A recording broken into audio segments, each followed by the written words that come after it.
Bem-vindos a Conversas com Tato. Hoje eu tenho o prazer de receber aqui o Marcelo Passos, um paciente amigão, a doutora Camila Giro, também amiga e hoje médica parceira. E a gente vai falar sobre a jornada do paciente oncológico. Então, como é importante ter pessoas próximas do ponto de vista médico durante o tratamento. Então, para a gente começar, eu vou pedir um nome, o diagnóstico e como tudo começou. Vou começar com o Marcelo, por favor. Tá bom. Eu sou Marcelo Passos, né? Me apresentando para todo mundo. E a coisa de 2 anos e meio atrás, mais ou menos, eu me senti mal em casa, estava trabalhando, num período que eu trabalhava em casa, e fui ao banheiro, fazer o número 2, num horário em que eu nunca iria. E saiu um pouquinho de sangue. Que estranho, né? Deve ter tido alguma coisinha. Já aproveitando, contando um caso rapidinho aqui, porque eu acho que é interessante, inclusive, para você perceber como que foi que eu descobri, né? E isso aconteceu a segunda, a terceira vez. Na terceira vez parecia já quase uma hemorragia. Tomei um susto, peguei minhas coisas e falei, vou pro hospital para ver o que pode ser para examinar. E, para ser franco, eu achava que era uma coisa menos importante. E cheguei no hospital para fazer o exame para ver o que era e saí 30 dias depois. Né? Entre fazer todos os exames, o plano de saúde autorizar a cirurgia, etc. Foi um susto, mas um susto que, pelo fato de eu estar num bom hospital e bem atendido, parece que passou muito rápido. Apesar de na hora, obviamente, as coisas é tudo novidade, você vai vivendo um dia de cada vez, etc. Mas eu tive um câncer de intestino, acabei tirando 2/3 do intestino fora e fazendo um período de 6 meses de quimioterapia. Interessante que eu lembro muito do dia, né, que eu recebi uma ligação, acho que não lembro se foi advogado ou ela passou meu celular para você, isso, que eu ia operar o joelho. Eu estava indo para cirurgia, verdade. E eu recebi ter um paciente no hospital desesperado. E aí a gente conseguiu agilizar, enfim, depois logo em seguida eu operei, foi rápido a cirurgia, eu fui te ver, a gente acabou organizando. Eu lembro que quando eu falei com você estava saindo da anestesia, eu acho, já estava até meio grog, assim, você falando, olha, minha equipe vai te atender aí, amanhã eu vou te visitar. Então, acho que é isso, né, essa amizade, enfim, Então agora eu vou passar um pouco para a doutora Camila, explicar um pouquinho da história, sua história e como você chegou a ser oncologista. Bom, desde pequena eu sempre quis ser médica e sempre quis fazer oncologia pediátrica, eu não sei porquê. Durante a trajetória, meu pai teve um diagnóstico de um câncer de reto e infelizmente ele não passou por profissionais que nos acolheram, não foram tratamentos que tinham empatia e pensavam aí na família ou no paciente. E nesse período, então, eu me distanciei da oncologia, na verdade, até iniciei várias coisas na cardiologia, até que em determinado momento, meu pai fazia um tratamento no interior de São Paulo e ele não tinha muita toxicidade do tratamento, eu falei, não, vamos procurar alguém em São Paulo. Foi quando a gente descobriu, foi indicado 3 nomes e um deles era o Dr. Marcelo. E a gente acabou achando um blog na internet, uma paciente falava que o Dr. Marcelo era a pessoa mais maravilhosa, mais humana que ela conhecia, que para ela era Deus no céu e o Dr. Marcelo na terra. E nesse dia meu pai falou assim, eu quero ir nesse médico. E foi quando a gente marcou a consulta. Eu não pude estar presente porque eu estava no último ano da faculdade, mas desde aquele momento o Dr. Marcelo sempre falou para os meus pais, não, um dia a Camila vai me conhecer e ela vai voltar, vai querer fazer oncologia, porque tem como fazer oncologia e ser feliz. E realmente, a partir de então, a gente iniciou uma nova perspectiva, um novo tratamento, um novo acolhimento. Eu só fui conhecer o Dr. Marcelo um ano depois, que meu pai já estava tratando com ele, e realmente né, eu aprendi com ele que a gente não trata um CID, a gente não trata um diagnóstico, a gente trata um paciente, a gente trata uma história, a gente trata uma família, e todas essas histórias estão com a gente. E com isso, pela experiência e por ter tido essa jornada de um familiar oncológico, eu resolvi fazer oncologia e tentar fazer a diferença, tentar fazer um pouquinho do que ele faz. Conta um pouquinho da sua história, Marcelo. Parece que foi muito fácil, né? Olhando assim, mas você já tinha tido um diagnóstico, aí você tomou aspirina. Sua vida não é tão simples assim. Você acaba fazendo do limão uma limonada, né? E é por isso que você está aqui hoje, até para poder ajudar as pessoas. Você é muito positivo como eu sou, né? Meu jeito de ser. Mas não é fácil, né? A gente não dá para minimizar, eu gosto de falar muito isso. A doença, o câncer vem e é câncer, tem que tratar e faz quimioterapia, e é quimioterapia, né? Não é uma brincadeira, não é. A gente tenta, né? A gente tem essa amizade, enfim. Mas conta um pouquinho, né? Como você tirou de letra, mas com o pé no chão, né? Eu acho que 2 aprendizados assim na minha vida indescritíveis, apesar de eu descrevê-los como foi, eles são indescritíveis do ponto de vista de eu nunca imaginar que um dia fosse passar e que talvez eles tivessem até correlação. E a correlação, obviamente, não é sobre a doença em si ou sobre os tipos de medicamento, mas é sobre como a gente reage àquilo, né? É muito comum a gente, quando está batendo papo com pessoas que passaram por momentos difíceis, você ouvir a turma falar que, é muito questão de cabeça, de positividade, de como você enfrenta o problema. Mas até então eu nunca tinha vivido isso, né? Então ficava um papo em cima da mesa, de conversa quase de bar, vamos dizer assim. Só que em 2018 eu tive um AVC. E esse um derrame, né? Pra quem um derrame. Eu sofri um derrame e graças a Deus fui atendido relativamente rápido e fiquei sem sequela nenhum.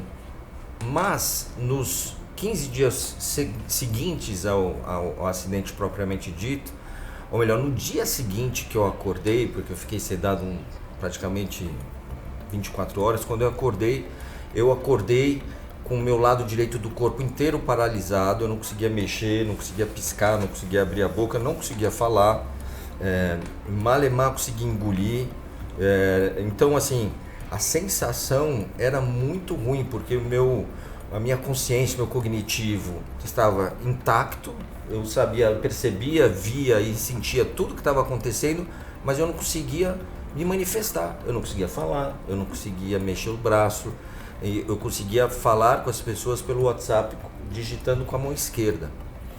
E por que eu estou contando essa história do AVC? Porque a sensação de você não poder reagir sob consciência, de não conseguir se manifestar, era muito ruim, porque por mais que eu quisesse, o corpo não obedecia.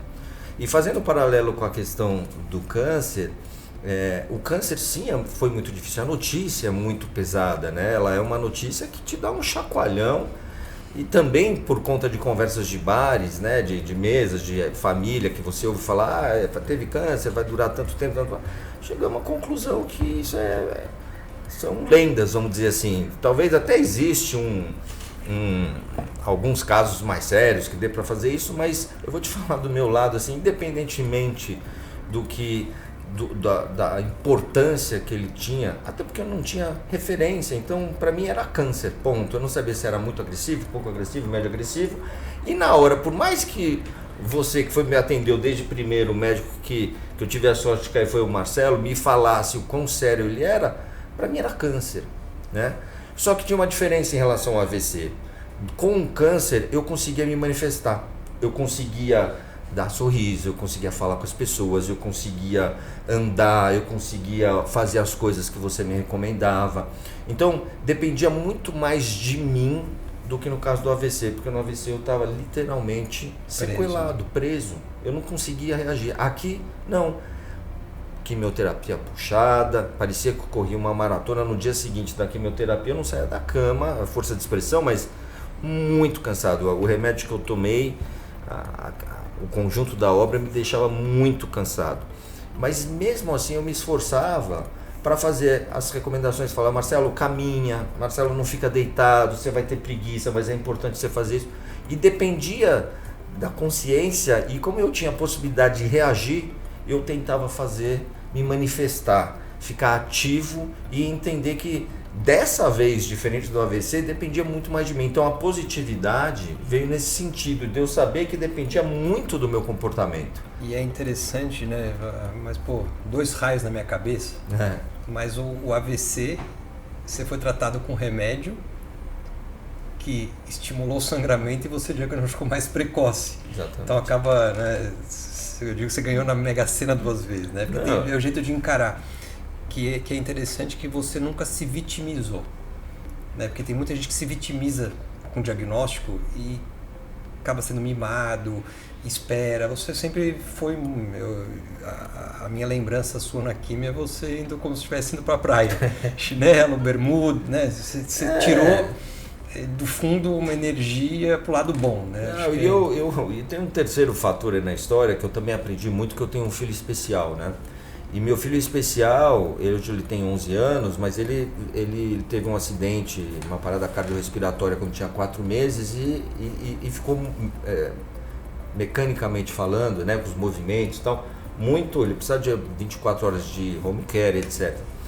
E eu tenho outros 2 filhos normais, né, que não tiveram nenhum tipo de problema. Então, o que acontece? Ao longo do tempo, até para a educação dos meus filhos, quando meus filhos iam para natação e o menorzinho que é especial ia fazer hidroterapia, a gente dizia que meu menorzinho ia para natação também, né? Então, ir para a quimioterapia, eu aprendi com esse jeito de lidar com meus filhos, que eu estava indo para a quimioterapia, sim, mas eu tratava como se eu estivesse indo para uma reunião com o Eisen.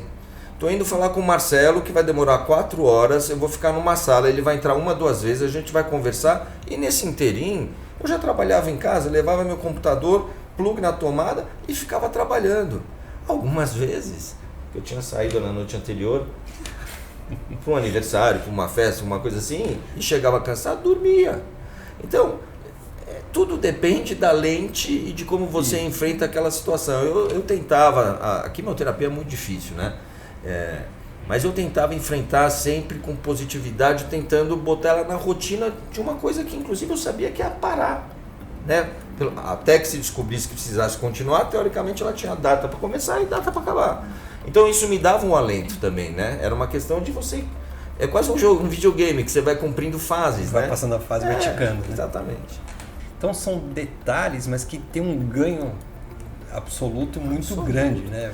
E essa tranquilidade, vamos dizer assim, te dá a confiança para você ter essa positividade, para você ter esse alto astral, essa lente um pouco mais de esperança, de vontade de lutar, de vencer, de seguir em frente. Então, eu acho que isso é a base, né? Porque também não adianta nada você ficar prometendo, não, vai ser positivo, vai ser lento, pô, mas o ambiente é caótico, o meio é turbulento e você passa só dificuldade. Você fala, meu Deus, vai sair daqui para pior. Então, eu acho que é essencial essa relação do tato, dos cuidados, para tirar qualquer atrito, né, chato, ruim, para te permitir ser positivo, né? Que eu acho que é muito isso que eu e a Camila a gente vivencia, que é muito além do consultório. Muito. Então a secretária precisa saber o que está acontecendo, a manicure se eu for indicar, ou o fisioterapeuta, porque os pacientes reclamam muito que é o estigma câncer, né? Você vai em qualquer lugar hoje, você precisa preencher um questionário. Aí você preenche, tive câncer. Ah, não, bate na madeira, fala com o seu médico. Não, mas não é nada, eu só quero uma avaliação. Não, tem que falar com o seu médico. Então você fica o tempo inteiro, por insegurança do profissional, tendo que despender muito mais do emocional e dos exames a mais. Então, você falou, tive câncer atrás, hoje não, né? Eu quero fazer quero fazer uma massagem no pé. Não, você teve algum problema? Você preenche um questionáriozinho que é muito mais protocolar e se você pôs câncer, pronto. Aí só com cara. Então a gente faz muito, né, cara? A gente preenche, depois de muitos anos, autorização para isso, para aquilo. Eu olho e falo, mas o que é isso? E aí eu percebi com o passar do tempo que é muito mais fácil proibir do que permitir. Sem dúvida. Eu falo não para todo mundo, então, e meus pacientes ficam, pô, doutor, mas eu posso beber, o fulano não pode. Eu falo, porque às vezes é mais fácil proibir do que... Porque é um risco compartilhado, né? Eu acho que é dar autonomia para o paciente para poder decidir. Eu não posso decidir por você, eu posso te sugerir. Então acho que esse é o treino que a gente faz, de dar opção e você vai decidir o que é melhor para você, né? Não tem como julgar isso. E eu me lembro muito bem, uma coisa que me marcou muito, e eu acho que isso me deu uma certa tranquilidade, foi quando eu entrei no seu consultório, a primeira vez. Depois da cirurgia, de tudo que aconteceu, quando a gente estava preparando para começar a químio, e era, se não me falha a memória, eu não lembro se era Páscoa ou Natal, e na tua sala você tinha uns presentes, tinha umas coisas que você ia dar.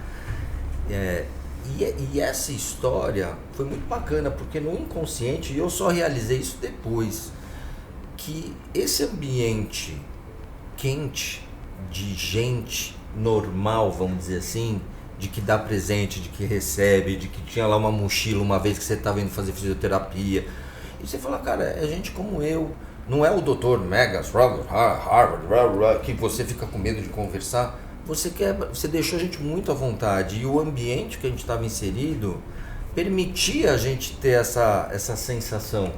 Então você percebia que você estava falando, tanto é que eu te chamo de Xará até hoje, não é o doutor Marcelo, fala Xará, porque eu sou o Marcelo, ele é Marcelo, e ele estava operando como eu ia operar, e ele estava dando presente de Páscoa como eu ia dar. É um cara que nem eu, só que eu sou publicitário, ele é médico. Quando ele quiser fazer publicidade, ele vai procurar, eu vou falar. Então é bom eu ouvir ele agora, né? Então deu tudo certo, né? Então, Camila, esse acolhimento, né? Você que está vindo do hospital público, e a realidade agora, o que você imagina?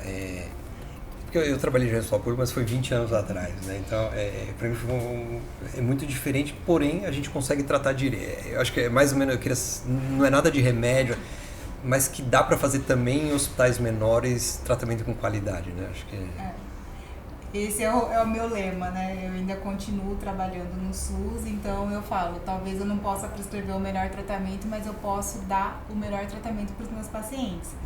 Então, acho que esse é um lema de vida. Eu resolvi fazer oncologia para realmente fazer a diferença pelos meus pacientes.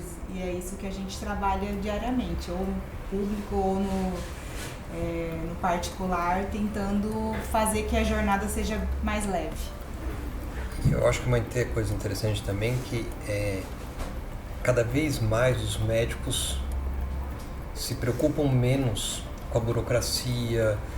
Então o paciente de relatório não faz, só que isso tem um impacto, né? Então de manhã a Camila faz relatório, porque resolve muito a vida do paciente. Então às vezes vem paciente de outros médicos e fala assim, doutor, eu queria marcar uma consulta, mas aconteceu alguma coisa, eu preciso de um relatório, porque meu médico não faz.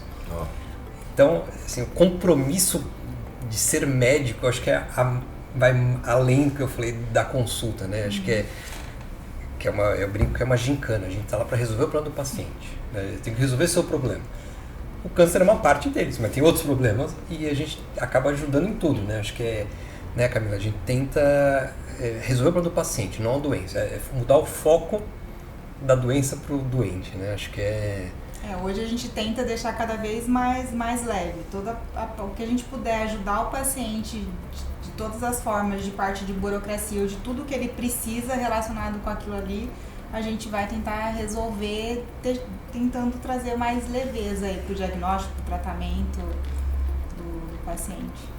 Esse é um ponto legal também que vocês estão falando, porque eu nunca tinha parado para pensar, me ocorreu agora.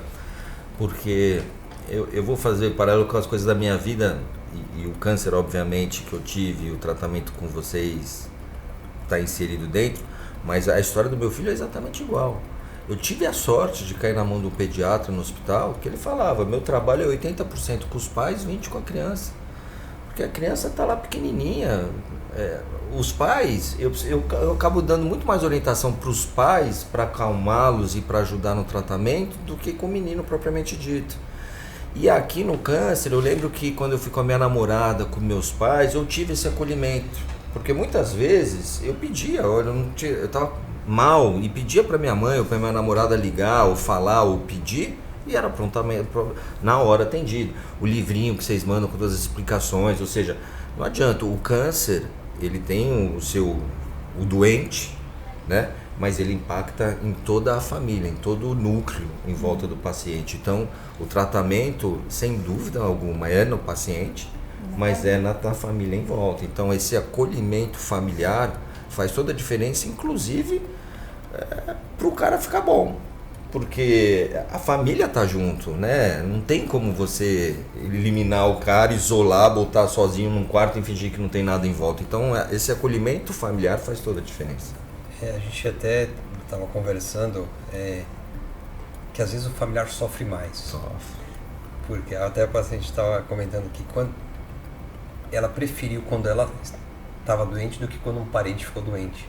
Porque ela sabia a dor que ela aguentava, mas ela não conseguia quantificar a dor do outro. Então é muito mais fácil você controlar a sua dor do que a dor do companheiro, ou da companheira, ou do filho, né? Então não dá para esquecer a família. Eu estou batendo papo aqui, vai me ocorrendo algumas coisas. Por exemplo, no meu tratamento, dentro dessa história da positividade, da mente, de você tentar botar a lente bacana na história, eu lembro que eu fiz acho que 12 sessões de químio, se não me falha a memória, e eu levei acompanhante nas 2 primeiras.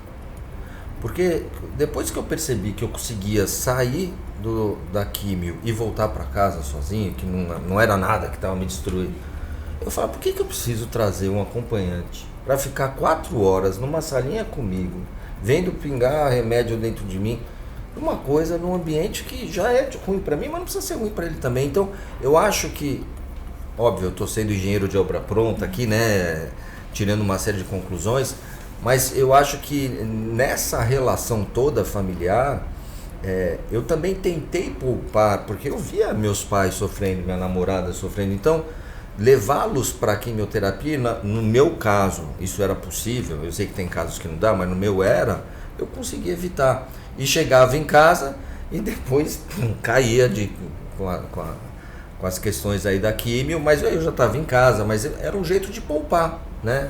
Então, ouvindo você falar faz todo sentido. E o maior elogio que eu acho que a gente tem, né, que eu gosto de... Doutor, parece que eu estou no consultório de plástica. Né? Eu tenho um diagnóstico de câncer e saio queixando que é bom, né? Então é isso, é tentar, e ninguém minimizando, né? Sim. Dentro do seu pacote, o que eu posso fazer de melhor. Eu acho que essa é a filosofia que eu, a Camila, a Patrícia, enfim, quem me acompanha, a gente acaba fazendo que eu acho que esse que é o que eu posso fazer de diferente, né? Quimioterapia é receita de bolo. Você pode passar com 10 médicos, é só copiar. Né? O bom oncologista, né, na minha opinião, é quem escuta e quem sabe tratar efeito colateral. Porque prescrever qualquer um prescreve. Até o robô prescreve. Né? Porque é só copiar, Sim. Põe lá diagnóstico de câncer do intestino, qual o melhor tratamento, Inteligência o computador artificial faz. te cospe lá. Então, acho que é esse tato, né? Acho que é isso que os médicos mais novos estão perdendo com a tecnologia, né? Acho que eu discuto muito com a Camila, que é na medicina uma das poucas áreas que a tecnologia sobe o preço. Às vezes põe um robô, põe aqui, cai o preço. Né? Então você substitui o ser humano por um robô, cai o preço. Na oncologia, na medicina em geral, só sobe o preço. Então você incorpora uma técnica nova, fica mais caro. Então uma cirurgia que era simples custa tanto, mas aí com o robô, com a laparoscopia, só aumenta o custo. Então se a gente não parar e rever, o sistema quebra. É verdade. E como que vai reverter isso? Contato, conversando, pedindo menos exame. Quantos exames você fez de complicações? Zero. Então, a fonte pagadora tinha que tentar enxergar. A primeira coisa que eu falei quando eu te vi, está fazendo caminhada? Então, não é que remédio que você está tomando, né? A prevenção, eu estava conversando isso com o paciente, nada mais é do que uma vida saudável. Os exames detectam. Eu lembro, mas você pegava no meu pé para andar, olha, você vai estar cansado, morto, mas é importante, anda daqui até ali, se for o caso, porque isso circula, não sei o que lá. Eu não lembro exatamente o que você disse na época, mas você tinha uma preocupação que ia além do... Tomou a quimioterapia? Não tomou?